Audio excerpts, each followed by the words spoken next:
قائد اعظم محمد علی جناح فرماتے ہیں، علم تلوار سے زیادہ طاقتور ہے، اس لیے علم کو اپنے ملک میں بڑھاؤ تاکہ کوئی تمہیں شکست نہ دے سکے۔ وارث شاہ رحمت اللہ علیہ فرماتے ہیں، جس طرح اندھیری رات میں ستارے چمکتے ہیں، اسی طرح سلیقے دار اور نیک سیرت عورت سے گھر کی رونق ہوتی ہے۔ وارث شاہ رحمت اللہ علیہ کے کچھ اقوال زیر نظر ہیں۔ جو قومیں اپنی بیٹیوں کو قتل کرتی ہیں وہ کبھی فلاح نہیں پاتی۔ عورت، فقیر، تلوار اور گھوڑا چاروں کسی کے دوست نہیں ہوتے۔ لین دین میں دغا دوسرے کو نہیں، خود کو خسارہ دیتا ہے۔ جس کے کام رب سنوارتا ہے، اس کے کام بندے کیسے بگاڑ سکتے ہیں؟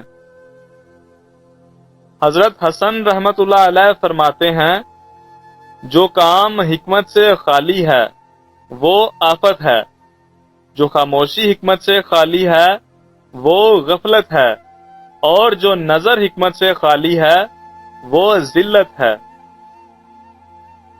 جو شخص دنیا میں رہ کر دنیا کی محبت سے بچتا ہے، اس نے اپنے آپ کو بھی فائدہ پہنچایا اور دوسروں کو بھی۔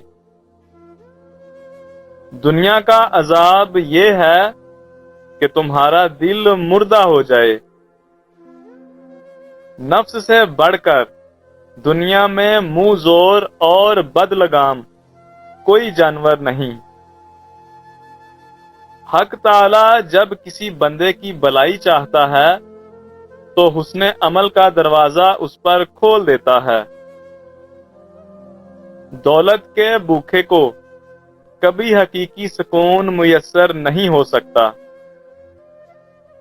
علم نر ہے اور عمل مادہ، دین و دنیا دونوں کے کام ان کے ملنے سے ہی ہوتے ہیں۔ شیخ سعدی رحمت اللہ علیہ فرماتے ہیں، دشمن سے تو ہمیشہ ہی بچو، مگر اپنے دوست سے بھی اس وقت بچو جب وہ بات بات پر تمہاری تعریف کرنے لگے۔ کمزوروں پر رحم نہ کھانے والا طاقتوروں سے مار کھاتا ہے۔ ساری مشکلات حل ہو سکتی ہیں اگر ہم ایک دوسرے کی باتیں کرنے کی بجائے ایک دوسرے سے باتیں کرنا شروع کر دیں۔ مولانا رومی رحمت اللہ علیہ فرماتے ہیں، شہوت کے سانپ کو ابتدا ہی میں مار ڈالو، ورنہ تمہارا یہ سانپ کسی دن اژدہا بن جائے گا۔ فردوسی لکھتے ہیں، بادشاہوں سے کیا خوف، خوف تو بادشاہوں کے بادشاہ یعنی اللہ تعالی سے ہونا چاہیے۔ شیر کا بچہ ہمیشہ شیر ہی بنے گا، وہ اس کی تربیت بکریوں کے ہاتھوں ہی کیوں نہ ہوئی ہو۔ حافظ شیرازی رحمت اللہ علیہ فرماتے ہیں، ہم تو غرور کے جام سے مست ہیں، مگر ہم نے اس کا نام ہوشیاری رکھ لیا ہے۔ کچھ نہ کچھ عیب سب میں ہوتے ہیں، مگر عقل مند اپنے عیب خود محسوس کر لیتا ہے، دنیا محسوس نہیں کرتی۔ مگر بے وقوف انسان اپنے عیب محسوس نہیں کرتا، بلکہ دنیا اس کے عیب محسوس کرتی ہے۔ جو مہربانی کرنے والے کو کمینہ سمجھتا ہے، اس سے زیادہ کمینہ کوئی دوسرا نہیں ہوتا۔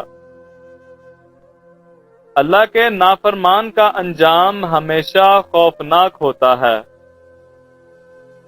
خلیفہ مامون رشید رحمت اللہ علیہ فرماتے ہیں، شیریں کلام اور خوش خلق انسان کے ساتھ محبت واجب ہو جاتی ہے۔ ایسے فائدے سے درگزر کرو جو دوسروں کے نقصان کا باعث بنے۔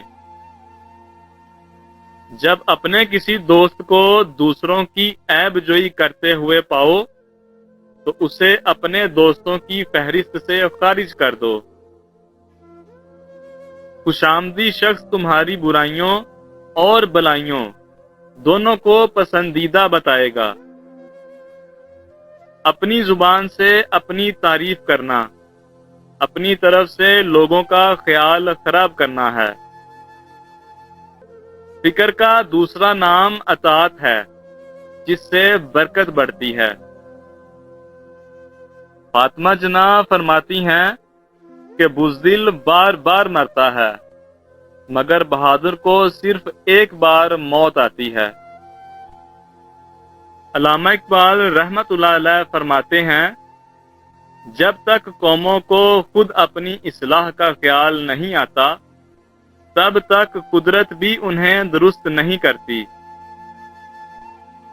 امیر خسرو لکھتے ہیں جب نیک اور بد گزر جاتے ہیں تو بہتر ہے کہ تیسرا نام نیکی سے زندہ رہے۔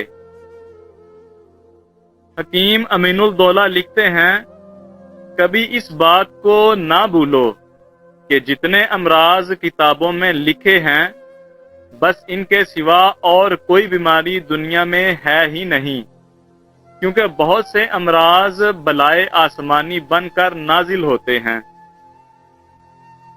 ابو الکلام آزاد لکھتے ہیں زبان کی پکار تو ضائع کی جا سکتی ہے پر اعمال کی صدا کبھی جواب لیے بغیر نہیں رہتی۔ عبد الرحیم خان لکھتے ہیں اپنے دل کا غم اپنے دل میں ہی رکھو، لوگ سنیں گے تو ہنسی اڑائیں گے اور غم کوئی نہ جان سکے گا۔ جو شخص غریب اور مسکین کی مدد کرتا ہے خدا کی خدائی کا اقرار کرتا ہے۔ خلیل جبران لکھتے ہیں کہ اگر تم نے ہر حال میں خوش رہنا سیکھ لیا ہے تو یقین کرو زندگی کا سب سے بڑا فن سیکھ چکے ہو۔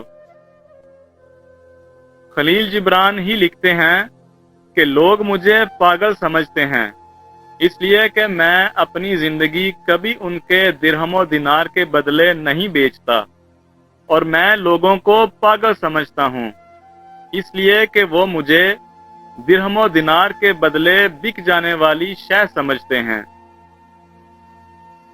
آرزو نصف زندگی ہے اور بے حسی نصف موت۔